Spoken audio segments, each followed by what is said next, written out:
All right. Surprise, son. We're going to talk about some things, but I'm going to give people a little bit of time to get on. So while I do that, I'm going to go ahead and show you guys something really funny for when people watch this later. Because I saw this and was like, look at that.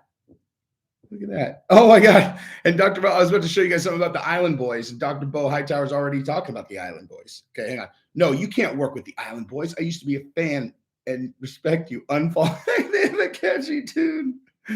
This is exactly what I was going to talk about. It's exactly what I was going to talk about.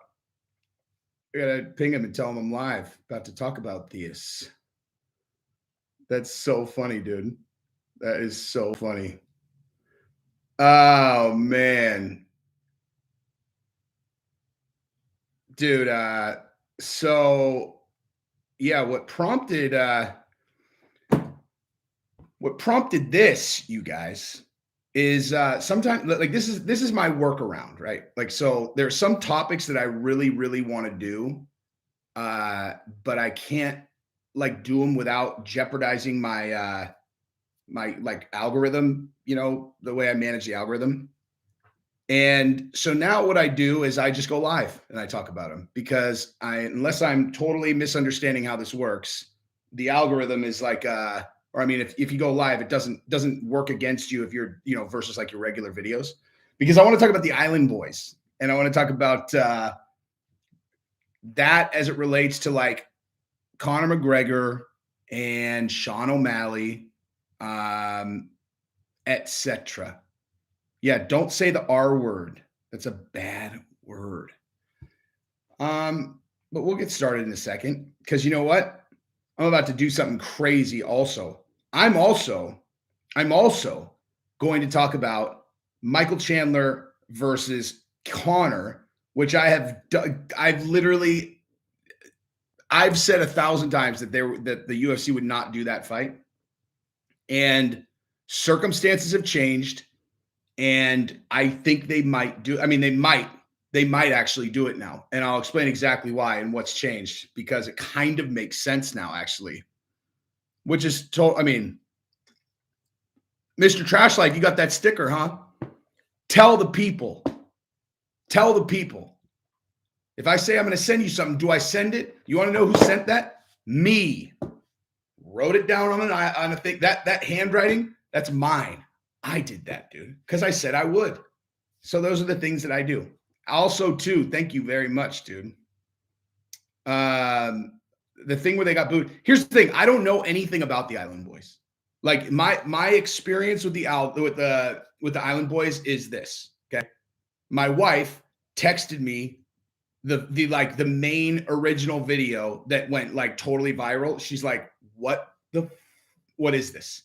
And I watched it just like, I have no idea. Like I had never seen it. And we're talking, this is very recent. Like it's like I'm sure that I was way behind on this. Way behind. But Dr. Bo Hightower, damn, say that. Try to say the Island Boys and Dr. Bo Hightower 10 times. He did a thing with them on his channel. Check this out. So Dr. Bo, you guys know who Dr. Bo Hightower is? He's the chiropractor that he's got a million plus. I think he has like 1.4 million subscribers on YouTube, 335,000 on Instagram, and he goes like he cracks celebrities, right? Like he does celebrity chiropractic adjustments. He's actually and he works out of at Jackson Wink. Like Jackson Wink is his office. So like he's like a specialist for athletes. And if you know anything about chiropractic and you watch his adjustments, you'll be like, okay, I need that. At least that's what I say. Like he's a sports doctor. I mean, he's a professional sports doctor that does chiropractic. I mean, like he does crazy adjustments that are not just about like making people crack. Like I can tell it's like, dude, he's like literally resetting people's skeleton. And I need that, dude. I'm all jacked up and crooked. But anyway, check it. So he did this. He put this up yesterday. Oh. I'm gonna keep it like it's all one. Tell that boy to really keep that I was like, how did this happen?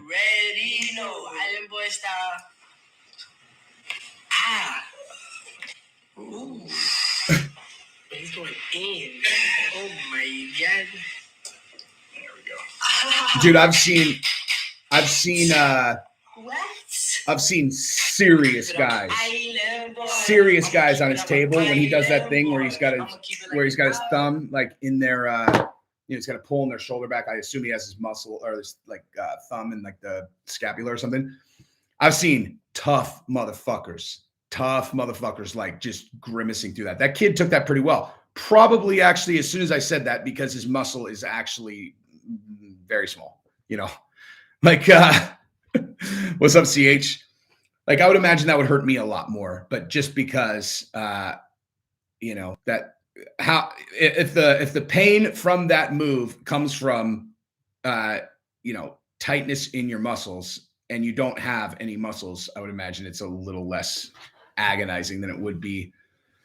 I mean, he gets guys on the table that are way more buff than me, but he also gets like super hot girls, dude. His wife is a smoke show too, just like mine. But yeah. So anyway, so he did this thing, right? And so people have been breaking his balls, and we were talking about like why, like what's the phenomenon of people getting super bent out of shape at people like the Island Boys, MJ OG, thank you very much, sir. You know what I mean? Tankzilla, thank you. But you know what I mean? It's like, okay, so it's the same, like, so those guys, Tekashi 6ix9ine, I'm going to connect this to UFC, by the way.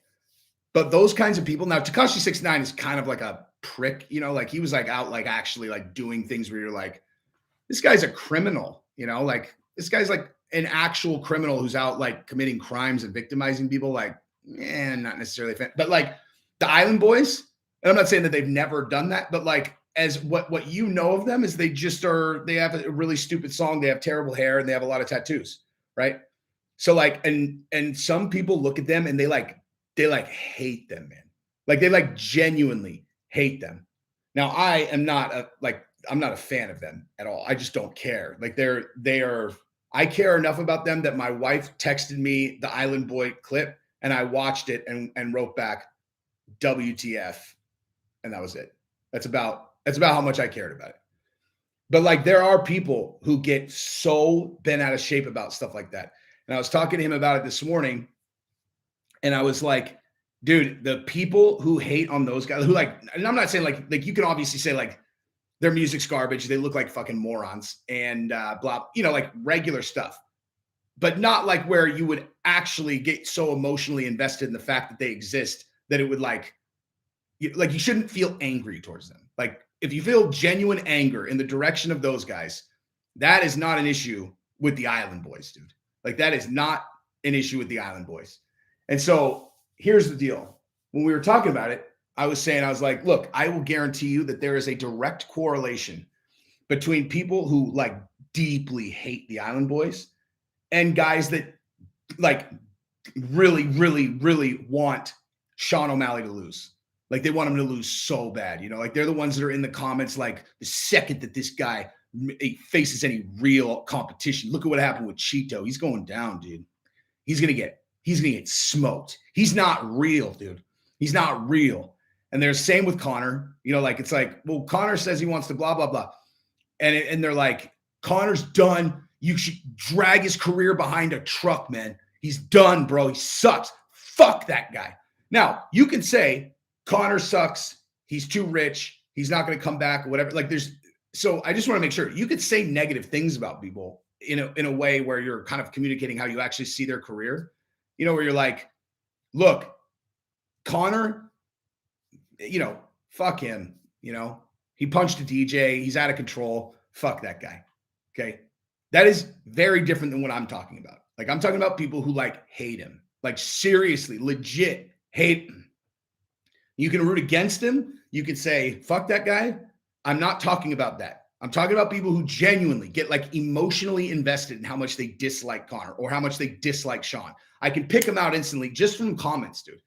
Like some people write like a 2-sentence comment about something like that, about Sean or about Conor, and I could pick them out. I could just pick them out. I'm like, oh, this is one of those guys. And it's just something like there's something like in the way that they say it that's just like they can't hide it. They're like mad. That's why they're writing it.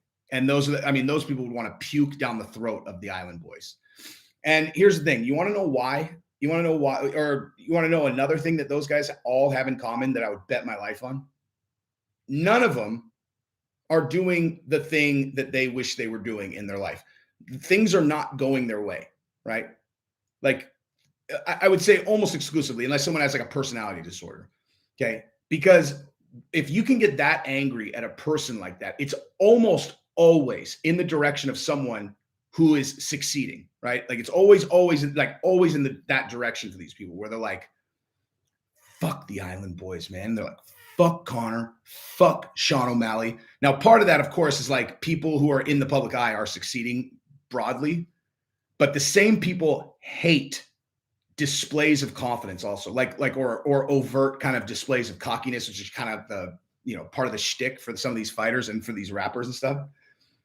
And it's like, and I'm telling you, like all of them are the same. They're like, none of them are balling. Like none of them are doing anything that they're super excited about. None of them are like, none of them have a life that fits what they were hoping for. Like the thing we talked about on the live stream on Saturday was like happiness. The equation is reality minus your expectations, right? I'll keep saying that over and over and over. Like the key to happiness is whatever the equation of happiness is your reality minus your expectations. I mean, that's just is what it is. None of them are meeting their expectations. And that anger is not at those people. It's in the direction of their own life, but they see those people and they're like, they hate them, dude. Like they're like, what's another example? Oh, Greg Schuster. Thank you very much, sir. Thank you. You're not a flat earther, dude. But yeah, so it's the same kind of thing. Like if you're a person that like goes out to the clubs, I mean, I'm not, but like, or someone who used to go to the clubs, whatever. And you're always kind of in the corner, like, man, really wish I could talk to these girls. Wish I could talk to these girls, but you don't because it makes you uncomfortable because it makes everybody uncomfortable. But you like never figured out a way to kind of get over it. And then you see smooth guy come in, hit on the girls, default. Fuck that guy.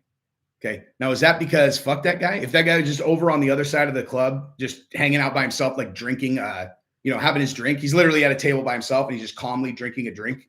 Would you be like, hey, look, fuck that guy? No. When did you start feeling fuck that guy? The second he started doing the thing you wish you were doing. I mean, it just is what it is.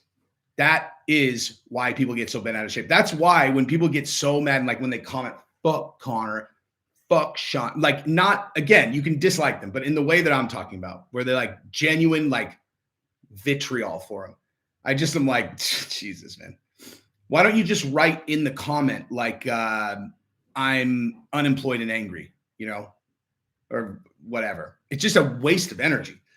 That kind of energy going out is, first of all, represents your own anger, but also is bad for you. Like it's fucking bad for you, man. This is not a mystery to me. Like there's not like I remember what it was like when I was in the shit. And that was a constant struggle was to not be like, I am automatically, and I wouldn't get mad at them. I would just feel constant envy of someone who's doing really well when my life had gotten destroyed. And I had to literally like train it out of myself because it's a natural reaction to things. But anyway, yeah. So that is what it is. So check this out.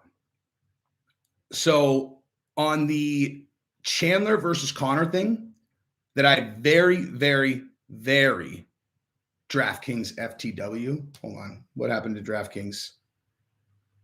Because I made a big mistake, man.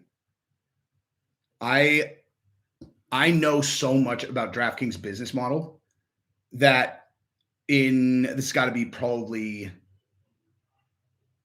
thanks for Good Line TV. Yeah. The beginnings is crazy, right?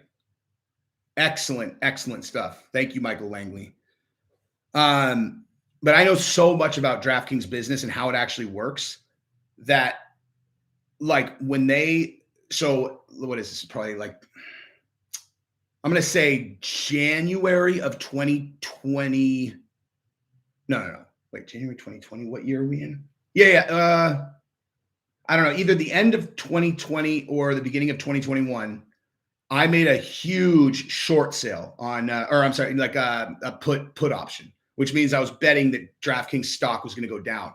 And I made it to where it would expire January 15th, 2022. And the stock just kept going up. And I was like, I don't understand. Like, why are people buying this stock? Like they can operate in a handful of states. They're like, I don't get it. Is it just like people that are, like they've taken on so much debt? It's mind blowing. Like, I don't understand. I just look and all these like experts were like, buy DraftKings. And I was like, all right. So I sold it, right? Like I got rid of my put option. And now my put option was at 65, fucking stock's at 28, dude. I would have made a fortune. Like I literally made a fortune. I would have had to wait until recently because it only started crashing it started going down around September and now it's just crashed out. Anyway, whatever. So what was the other thing I was going to say? Oh yeah.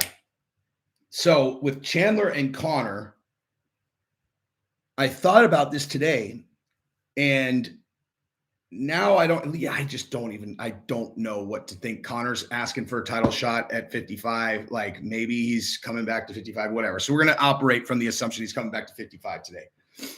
And I was thinking about who he could fight. Now I do still believe that the number one option is going to be Tony Ferguson. Of course, because you've got your guys, you've got how big their name is, you've got, how many eyeballs they can draw.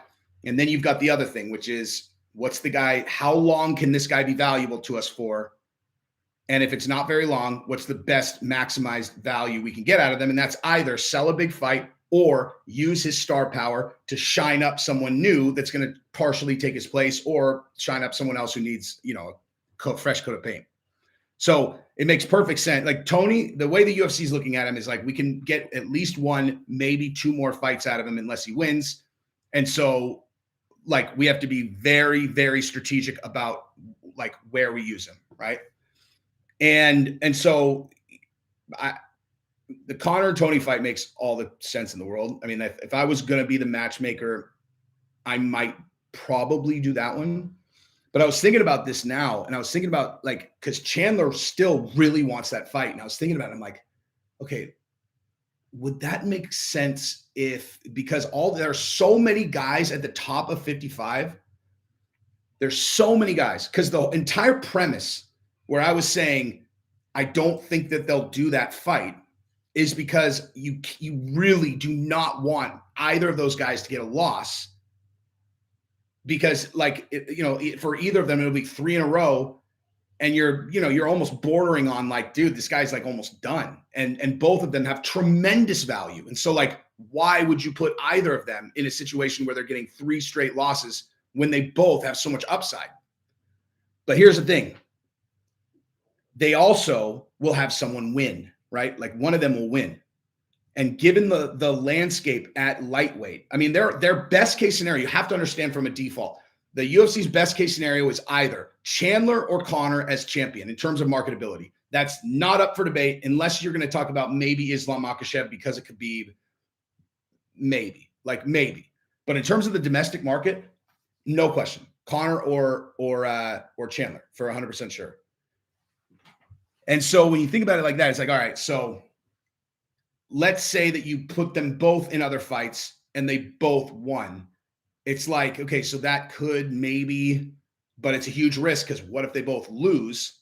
And in this case, at least one of them's going to win. And with Conor, if Conor lost, you could theoretically put him in a different weight class. You know what I mean? But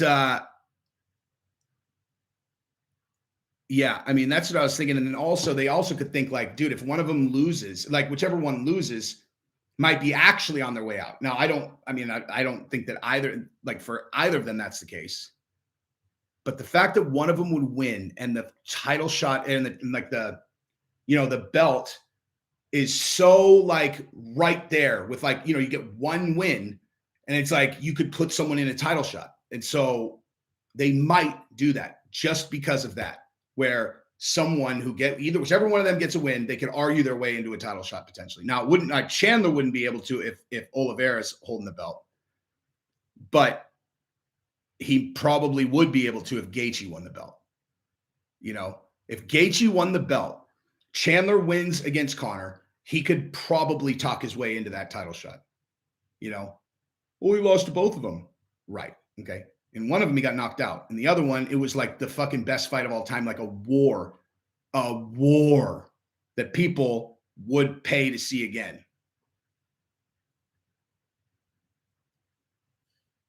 Dude, Michael Chandler has been 100%. Michael Chandler's been one of the most exciting fighters in the UFC, 100%.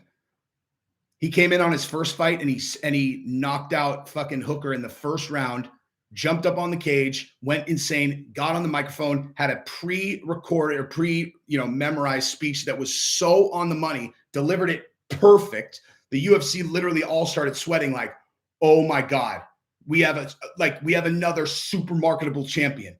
Like we have another super marketable champion. Like you watch, okay. Just think about like the post-fight speech of, and I don't think people realize, like, as a matter of fact, I know they don't. I don't think people realize how important their post-fight speech is in the octagon. I really don't. I don't think people realize like how critical that is in terms of maximizing your exposure, your star, and getting people excited about you fighting again. It might be unreasonable to like expect people to focus on that, especially if it's going to fuck with their head in terms of winning the fight, because nothing's more important than winning the fight for their own career. But like, if you're a good public speaker, to not have a very, very strategic speech thought out, which you've rehearsed a little bit so that you can deliver it on the microphone, is a huge wasted opportunity. Enormous. Have you guys ever thought about like what Chael Sonnen's career would have been like if he was as good as, I don't know, just fill in the blank with someone who's like, who like won the belt, who had won the belt, lost it, won two more, won the belt again. Someone who had like one of those careers like that. I mean, and why is that? It's because first of all, he's super clever, but he killed it in the post-fight speeches too. Killed it. Hold on. Ladies and gentlemen, referee Mark Goddard. Stars and Stripes, Michael Chandler, welcome to the UFC. You have waited a long time for this. After a knockout. Man, did you maximize it tonight? The microphone is yours. Congratulations. So happy to be here. It's been such a long road, John. A lot of ups, a couple downs, but every road has led me to this. Just a small guy from a small town that got beat down a couple times, pulled himself up by his bootstraps, dusted himself off, and here we are, baby. Let's go get that title shot soon. Well, if anyone wondered as to whether or not you can hang with the best lightweights in the world, you certainly answered that question, and then some. We've seen him in there with Poirier and Felder. Weren't able to get him out of there. You get him out of there in round one. We're going to take a look at the handiwork, and the right hand was the beginning of the end. Listen, man, we throw punches and bunches. We keep it simple. That's a 2-3. Henry Hooft, H kickboxing. Keep it simple. What we're doing down in South Florida is absolutely amazing.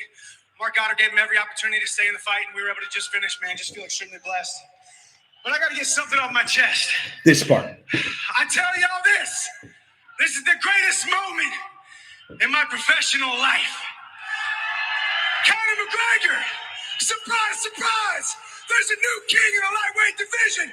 Dustin Poirier, your time is coming, and Khabib, if you ever do see fit to grace us with your presence back here in the UFC octagon, in your quest for 30, you know you got to beat somebody. So beat me if you can. God bless. See you at the top. That is how you fucking use your time on the microphone. That right there. Come on, man. I'm not saying everybody can pull it off, but that. Yeah, Weasel. Let's see what the Weasel put out, dude. See if it's something. I don't feel like I watched I didn't watch a bunch of his post 69 stuff. Let's see what he did. It is. He's a quitter. Fighters criticize Dustin. That's so stupid, dude. That's so stupid. You know what? I might have to sign off this and do this fucking video for real, actually. I don't want to just stick this in the middle of a live stream. That is fucking ridiculous. He's a quitter. Dustin Poirier quit? He quit. Really? How? How the fuck did he quit? It's the dumbest thing I've ever seen. What the fuck are they talking about? Charles Oliveira strangled him, dude. That didn't happen because Dustin quit. Charles Oliveira was super, super slick. He threw a punch. He ducked under. Dude, as soon as he had a body lock on him and was standing behind him, you got to be like, oh, shit. Oh, shit. I mean, if someone said he quit and they're in the lightweight division and they're in position to fight Dustin Poirier, then you understand why they said it. It's bullshit. They're just trying to talk the way into a fight. If Chandler said it, then Chandler's trying to talk his way into a Dustin fight because he knows this. He didn't fucking quit. How did he quit?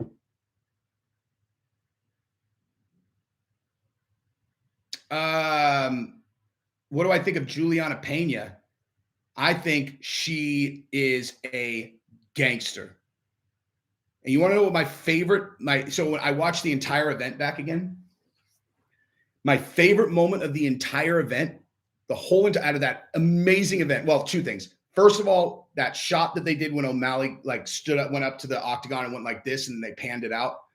And then my second favorite is when right after Amanda tapped and Pena stood up, and you look in her face, I know lots of people say oh, when I won, I was in shock. She was fucking in shock. She was actually legit in shock, where she just looked like she was just she's like, I fucking did it. And not she couldn't even get excited because she couldn't fucking believe it that she actually did it. She was just like she believed, and then she did it. And then when it was over, she stood up and she was in another fucking mode. It was amazing. It's an amazing moment.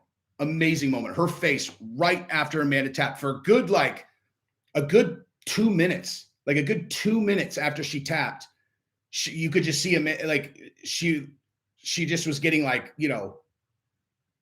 I don't even know how to describe it. She's just she couldn't believe it. You want to see something else? Dude, Amanda Nunes a punch at Juliana that missed, and the angle that the camera caught it was that's why no one can eat any shots from her, because she did the thing it was right at the end, and she whipped, and she snapped it, and then she snapped it just by her head, where she thought it was going to land and it didn't, and so you saw the full extension when she snaps at the end, and you're just if you know what you're looking at, if you know what you're looking at, you're like, oh, okay, that's why no one can eat any shots from her.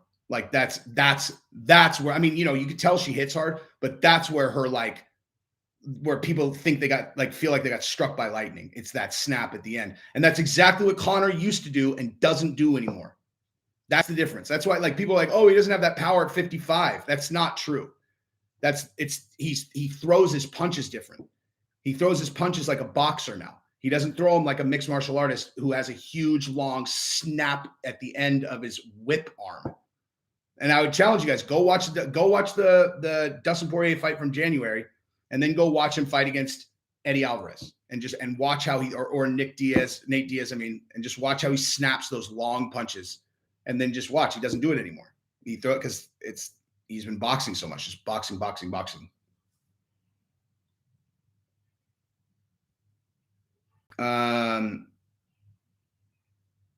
Do I think Conor is going to take the slot of a backup fighter at the next title fight? If they ask him to, maybe. And then I wouldn't want to be one of the fucking main card fighters if Conor's in there, because someone's going to slip something in someone's drink. They're like, oh my gosh, you guys, Oh my gosh. Well, I guess we have to give Conor the title shot because we secretly paid Justin Gaethje $2 million to not fight and pretend like he hurt his ankle. So, and then promised him the next title shot. So, yeah. Oh gosh, I mean, we obviously couldn't justify giving Conor a title shot just like on its own, but we just figured we'd give him the backup just in case. And then Dustin hurt his toe, and he can't fight Charles without his toe. So no, not by not overextending the punch. It's the form where they could throw it at the very end and they snap it at the end. It's like a whip, whap, and it's a very specific thing that Conor used to do all the time, and that Amanda does really well.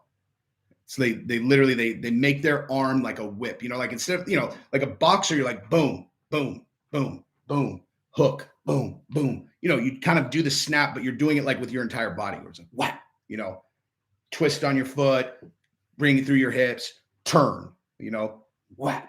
But like the thing that they do is like they extend with their arms straight, like so it's like this big. It's not like a regular cross. It's this whole huge thing where they're like whipping it from almost down here, and at the end they snap it like there's like a fucking chain, like a ball on the end of a chain. It's fucking crazy, like that. But if you go and you watch the Juliana Pena fight, that Amanda Nunes throws this one punch that for some reason there was I think there was a slow motion version of it, and you just look and it was like, holy shit, dude. Like that's it. That's why her power, you just can't. Like girls look like they literally got struck by lightning when they get hit with it. I could probably find it if I really wanted to. If I really wanted to look.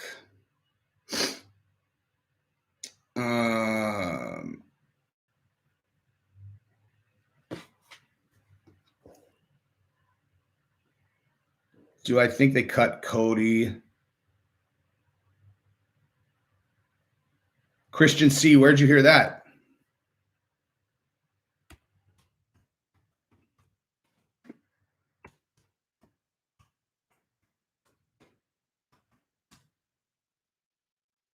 Oh shit, look at that. Look at that. Hold on. Former UFC interim title challenger has found a new home in MMA. Signed with Khabib. I would call that.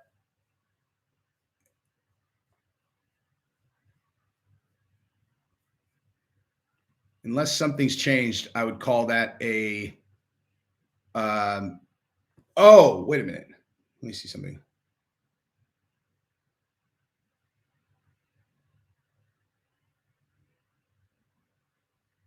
Oops.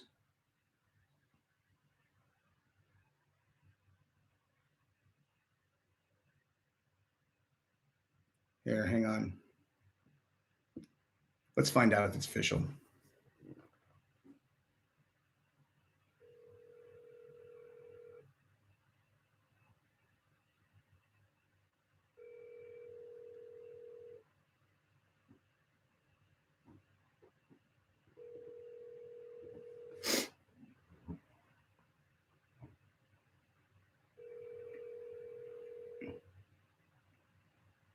I don't think that deal's done.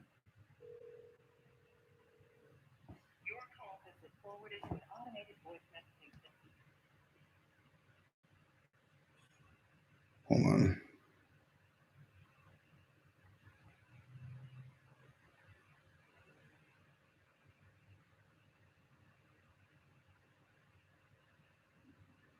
Wait, and this said that.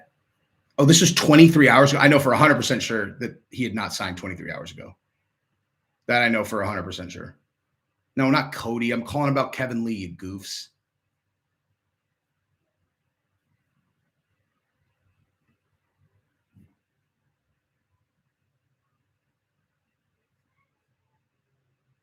Yeah, at the time that this was reported, this was not. Did Khabib say that? Khabib said that publicly?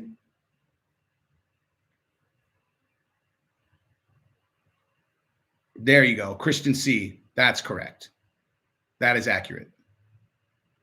That I can confirm 100%. I can also confirm that 23 hours ago when they said that he had signed, he hadn't, for 100% sure.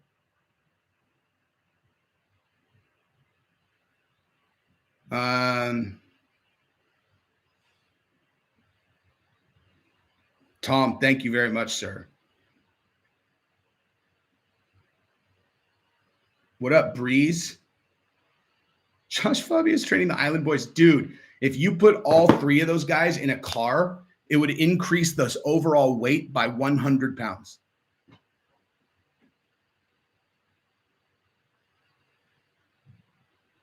Yeah, Greg, that's possible.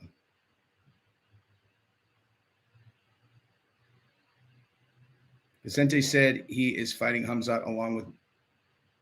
Oh, is up to fight. Oh.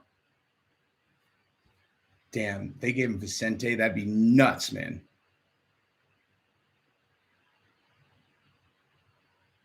The Fun Fascist. Yeah, I 100% would be up for that.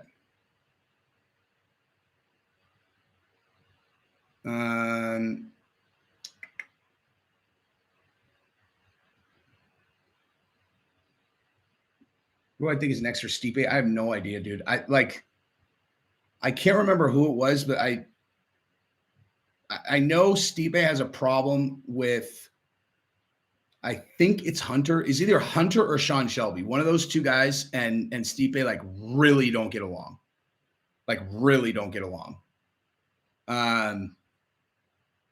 Although, I mean, Sean Shelby's the matchmaker, so you would think it might be him, maybe.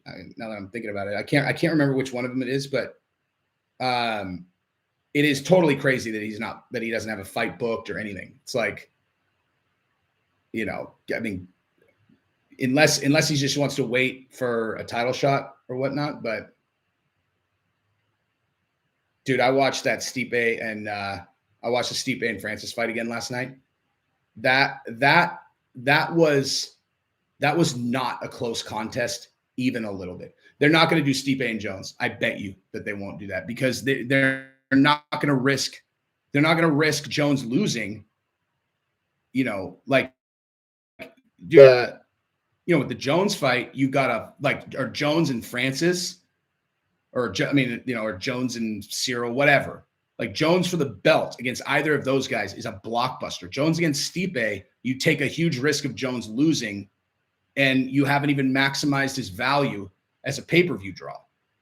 He's fighting for the belt when he comes in. If they don't do that, that would be a catastrophic misstep, and they don't do that. They don't do that. Jon Jones fighting for the title when he comes on.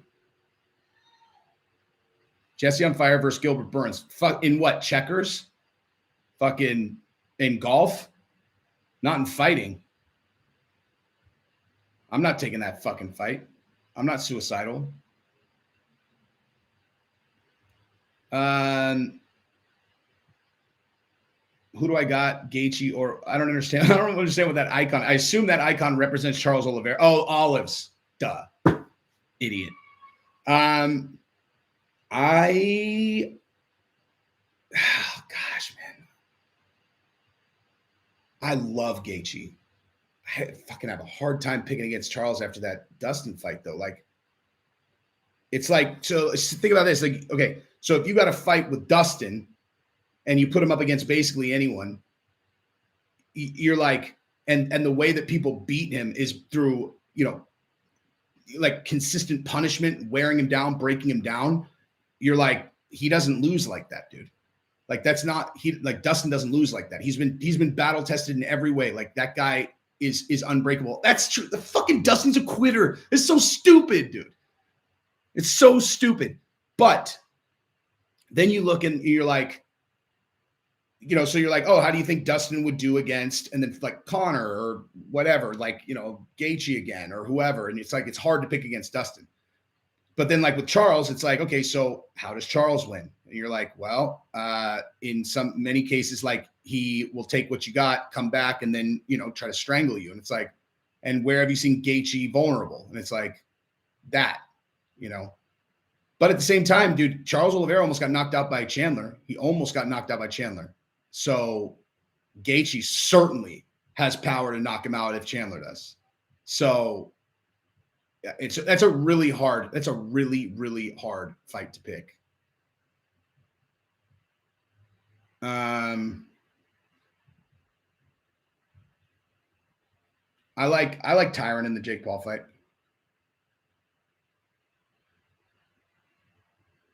I think Cody needs to take a minimum of a year off. A minimum. He has to. He needs to let his body fully recover. He needs to kind of wash all that off. Because there's nowhere for him to go right now. There's nowhere really for him to go. But he needs to take a good year. There needs to be enough time where people are like, oh, okay, this is new Cody. And let his body heal. Fucking go see a sports psychiatrist, man. For real. I did see Colby called out Dustin. That's funny. I mean,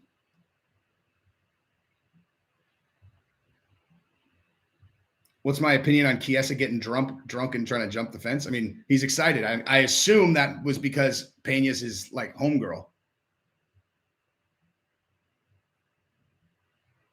Bisping said that again last night too. Awesome. He keeps saying that, but he doesn't do it. Me and him have talked on Twitter. He can get a hold of me anytime he wants.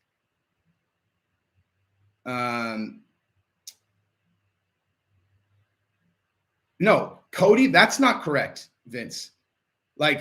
Believe me, I know what I'm looking at in terms of, oh, that guy's taking too much punishment. I have seen that movie. I know that movie, and that is what happened with Cody is he got fucking blasted. And he actually ate that shot. That's how I know that's not it. That first shot he got hit with for a guy whose chin is gone is fucking unconscious 1,000%. A guy whose chin is gone is unconscious at 75% of what he got hit with in that fight. And then,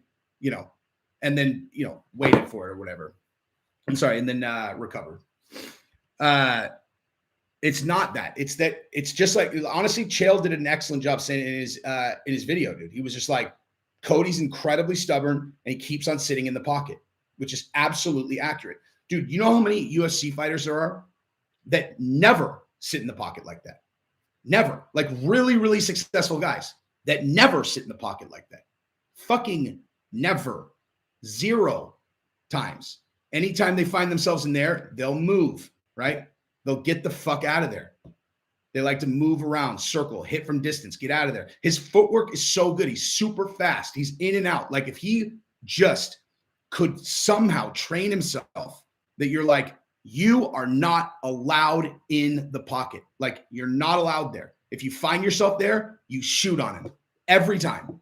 You find yourself that close. If you find yourself in a position where you could hit the guy with a hook, okay, unless the guy's already rocked, you shoot or you get out of there.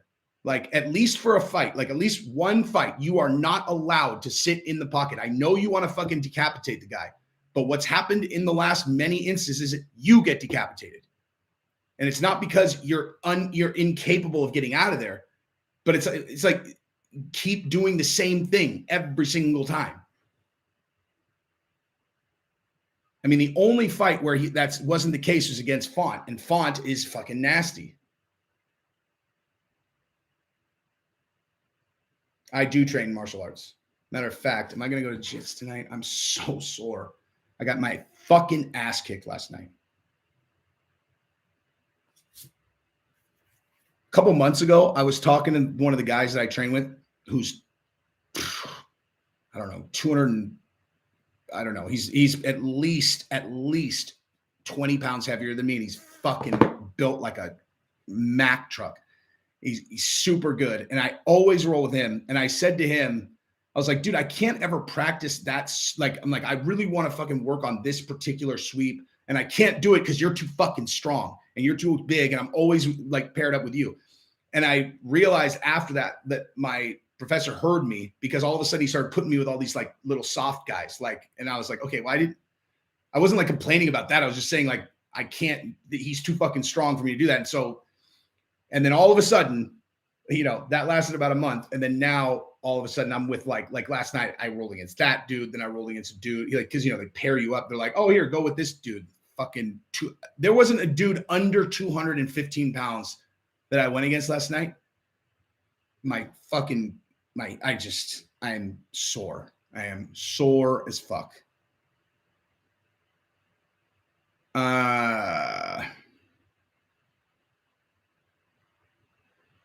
If I'm ever up in Toronto, I will definitely hit you up. Dude, Oliveira is if he beats Gaethje, man, then that sets up. I'm nervous. I don't love the Makhachev. I don't love the Makhachev and Dariush matchup just because it's a huge risk to Islam. And for fuck's sake, dude, we didn't get to see Khabib and Ferguson after all that time. And now you've got this thing kind of very much like that. You've got Islam Makhachev, who hasn't lost in fucking forever. And you've got Charles Oliveira, he hasn't lost in forever. It's like, can we like shake off the curse and just maybe, those two guys fight that's kind of similar? Ethan, thank you very much. I despise Jake Snake Paul, but he TKOs. No. You're not going to knock him out. You really think that? I mean, he didn't really show anything that was even remotely like he could knock out Tyron Woodley, but I mean, who knows? We'll see. I think it'll be the other way around potentially.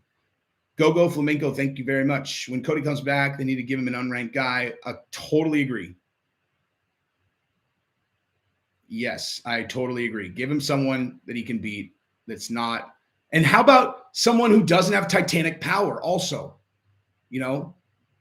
Like there are lots of good fighters who don't have one-shot knockout power, right? That is clearly his Achilles heel, is like guys who have huge one-shot knockout power. I mean, it doesn't mean the guys have to be weak, but there's a huge difference between guys who are good strikers and guys who have like, I can put your fucking lights out with one shot. Just don't put him in there with one of those guys.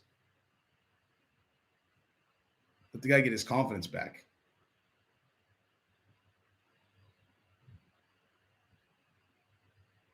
Cody versus Moraes. Whoever gets cut, probably going out on it. It's like you're going to get stretchered out to your fucking, walking papers. Do I feel like Gaethje deserves a title shot after one win? I think that Gaethje's loss was to Khabib. Do I think O'Malley will be ready for the step up in competition? Yes, I do. He's nasty, dude. He's nasty. Where's Patty the Batty? Patty the Batty. I got to be honest, man. Thank you, Yankees fan. I am less than bullish on Patty the Batty after seeing how like he fought and then he just like goes back and gains like 35 pounds. That's not a good sign, dude. Like that's not a good sign. Not at all. I mean, he has not been, I don't know. I mean, I don't know what his weight is normally like in between fights. But let me look at what he's doing right now.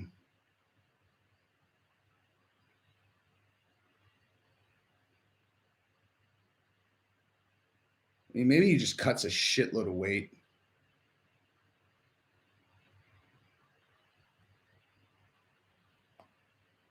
I mean, look at this picture, man. Like, you're telling me he's not in the gym? He's not training? That was a day ago. It's yesterday.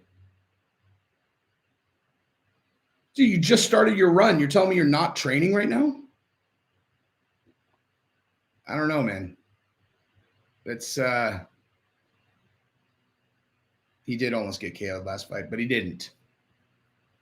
Yeah, you could do Patty versus Conor McGregor. If you're that bearish on Patty, you're like, this guy, is he really going to do anything? If you'd have to have no faith in his career to do that, because you're basically just serving him up to get knocked out because it'll, shine up Conor.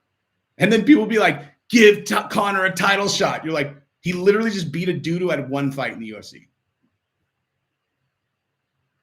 Sean versus Sandhagen, he's not ready for Sandhagen yet. You don't jump him up that fast, dude. That's crazy town. Michael Chiesa wanted to call her out. That's funny, dude. That's funny.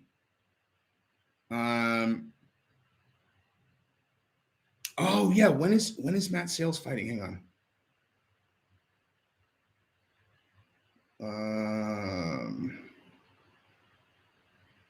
He fights Saturday. Fuck yeah. He's been training a lot, dude. Training his balls off.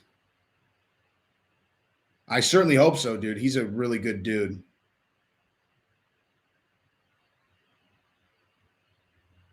That's exciting. I'm taking 2 weeks off, son. Thursday is my last day until January on my regular job. I have all kinds of other shit going on, but I mean, you don't have to be ready. You don't have to be ready every sec, but to do that is concerning. No one knows how O'Malley's chin is yet, but it's looked good so far. I mean, he only got knocked out when he had his, he got flash knocked out by Cheeto. It looked like.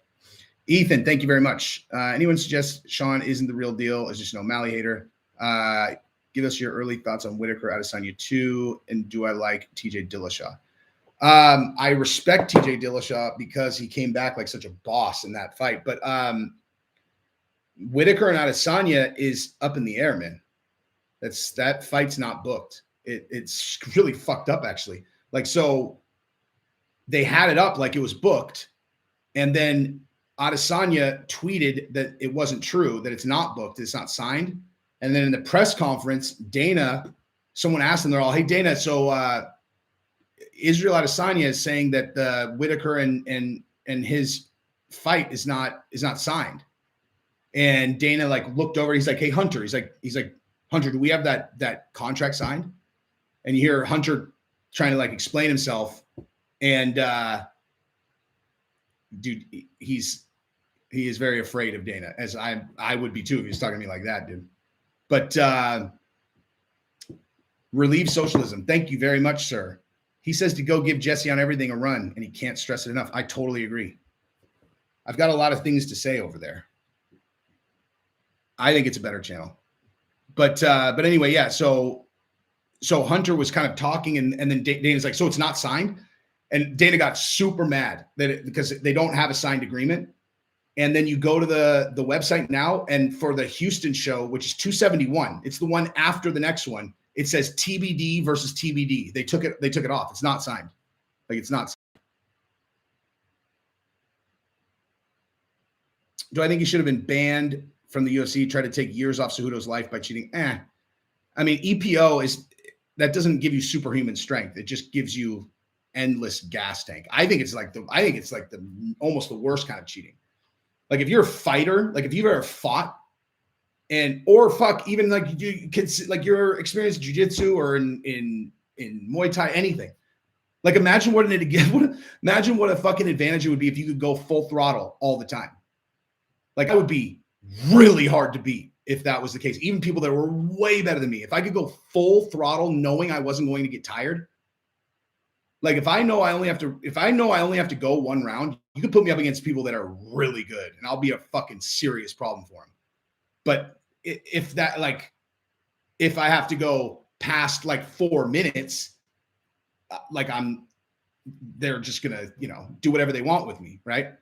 But that's why I think the EPO thing is so nasty. Because it's just, and it's so overtly cheating, dude. That's I don't know. I feel like juice or HGH gives you an edge, right? Because big muscles, strength, that helps you, sure, but it also comes with costs. They're also you have more muscles, you need more oxygen to it's not a free ride. It definitely is a performance enhancer, but EPO is, I mean, to never get tired, that's fucking crazy, dude. Like, that's insane. You just get to go throw every kick full throttle. You get to, like, you get to fight every position full throttle. Like, you get to escape at 100% speed, jump on their back like a fucking monkey. Like, just don't even have to consider your gas tank at all. That's fucking crazy. It's like putting nitrous in your car in a car race. It's literally like, I think of that, like, this is a perfect example. It's the difference between like them saying that there's like a certain kind of, like, I don't know, something that you'd have to do to the engine that took a long time for you to work together versus just sliding a fucking nitrous thing into your car. It's just like, there's just no two ways about it. It's fucking not fair. It's obviously not fair in any capacity.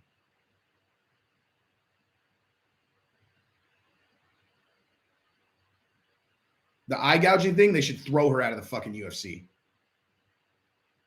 100%. They should throw her the fuck out of the UFC. I watched that yesterday and actually watched the close-up. She tried to fucking blind her. Like, she was trying to blind her to get out of a rear naked choke. She didn't want to lose in the UFC. So she's like, fuck it, I'll just take her eye with me. Fuck that girl. Mike Goolies, thank you very much, dude. Why would UFC put up Gaethje up with Oliveira 155 champ?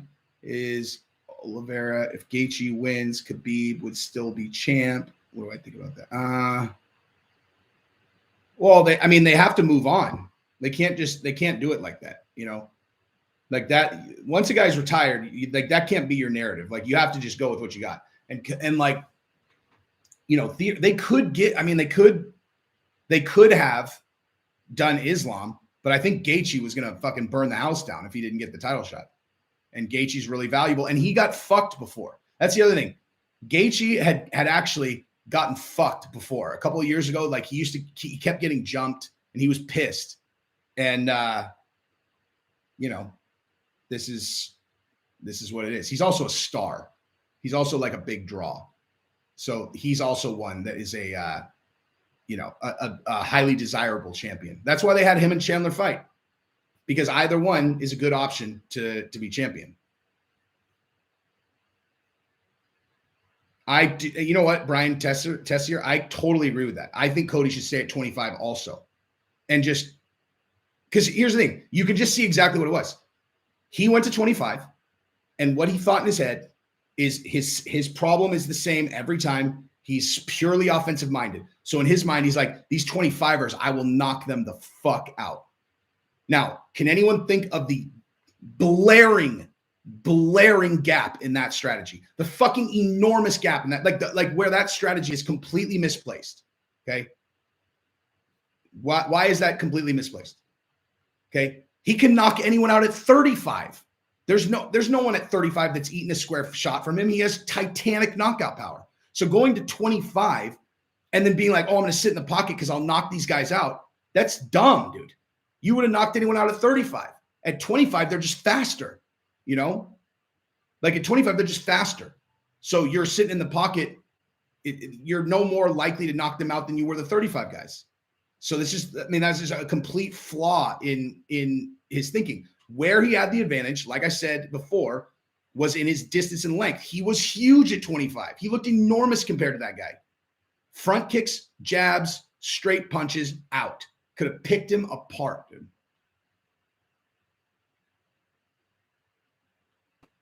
James, you've been watching this since UFC with that. Dude, me too. VHS tapes, man. Oliveira and Islam, no, I have no idea. I started a Patreon. I have one. I just I couldn't keep up with, I really intended, I was like, oh, I'll do a Patreon and then I'll do uploads over there. I can't do it. I can't manage more. I have too much shit. If I didn't have my, a full-time job, I'd be able to do it, but I do. So I will probably do a membership thing here where I can upload more videos. Cause then if it's just on YouTube, it's all the same shit. I don't have to go to some other website and I could just do an additional video, every day. That's easy. And I just do it under so I'll do what I was already, I do exactly what I'm doing now. add a membership area, and I'll do an additional video every day. That's easy. That's probably what I'm going to do.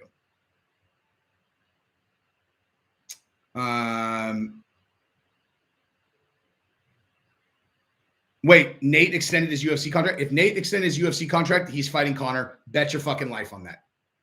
Bet your life on that. Hold on. Because that's the only way they would have gotten him to do it. Like I said, where I was like,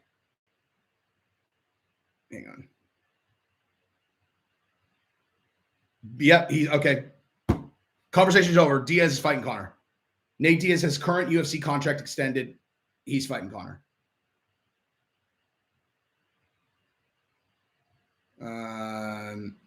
Oh, wait. What? Oh, wait. No, okay. Never mind. He hasn't signed any new deal yet for more money, but that could be in the works in the coming months.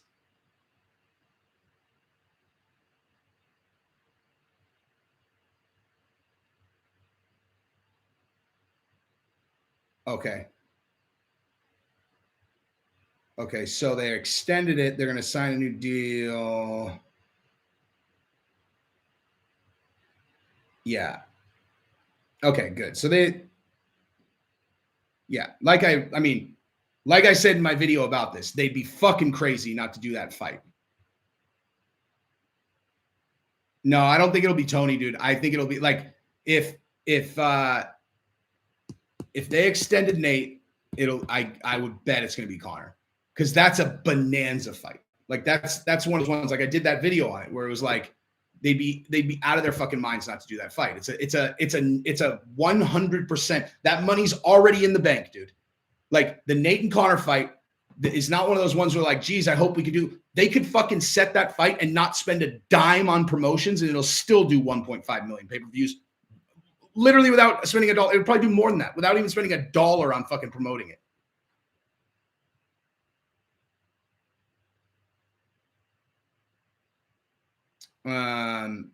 You know what? That's an excellent thing. Okay, this is what I'm gonna end on because I gotta go.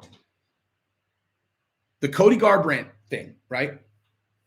So if you watch his fights leading up to the Dominic Cruz fight, he did the same shit that he did in every other fight that he's had after the Dominic Cruz fight where he's had problems, right? Where he sat in the pocket and he got the better of those guys. And that's why he got up and then he got a title shot against Dominic Cruz. He was super young, okay?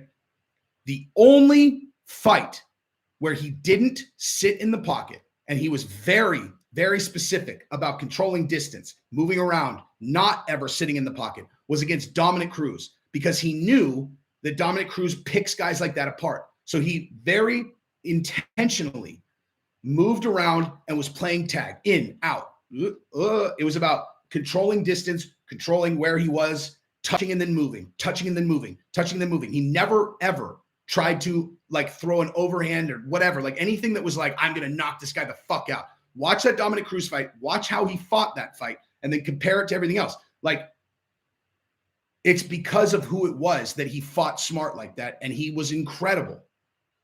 But that's how I know I'm right about this, dude. Like, I know I'm right about this. Now, it doesn't necessarily mean he would beat everyone at 35. Jon is a fucking nightmare.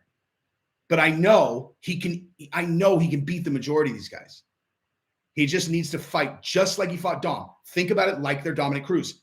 You have to go in and be like, you're not going to knock him out. Like, you're almost certainly not going to knock him out. Just touch him more than he touches you. His chin's not weak, dude. Every time he's gotten knocked out, he's gotten fucking blasted with an unchecked, where he's whoa, doesn't see it coming, boom. Like that's not a weak chin. That's getting tattooed on the button. Eddie Sheaver, 6'4" Scotsman here. Love both the channels. Check out Deca Huge versus Danny Christie, Bare Knuckle Scrap. I will check that out.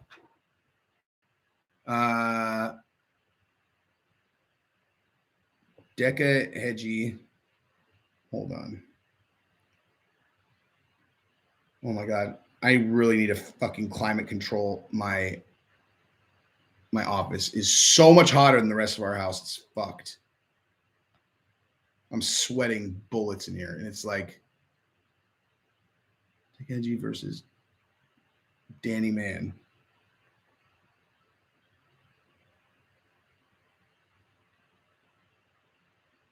Danny Christie versus Deca Hedgie. Wait, which one is it?